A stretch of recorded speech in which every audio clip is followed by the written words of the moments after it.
Westminster Confession says the way that God from the very beginning has chosen to deal with the human race is by covenant. Who wants to do Article 2? Yes, ma'am. The first covenant made with man was a covenant of works, wherein life was promised to Adam, and in him to his posterity, upon condition of perfect and personal obedience.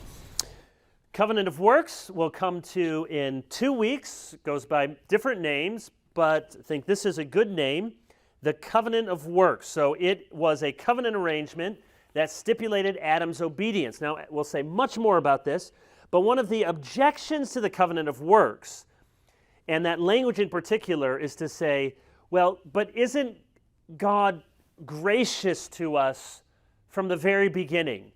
And would God really set up some sort of mechanism that required or man could somehow earn something with God? Isn't every bit of our relationship with God an aspect of his mercy?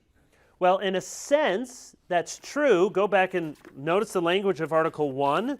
It said, the distance is so great, we owe him obedience, except by some voluntary condescension. So yes, even the fact that God would have any kind of relationship with his creatures is by an act of condescension. But notice, the confession does not hesitate to say that this is a covenant of works. There's something else called a covenant of grace. So was God's first arrangement with Adam gracious? Well, if you mean by that, was it an act of condescension that God Almighty would have any kind of doings with his creatures? Yes.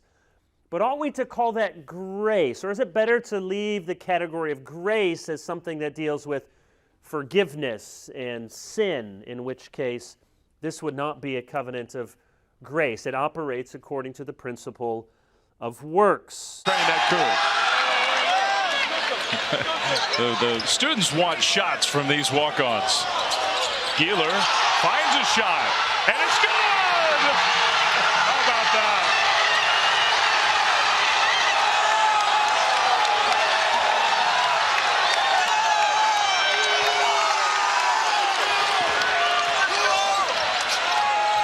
That might be the loudest it's been all night.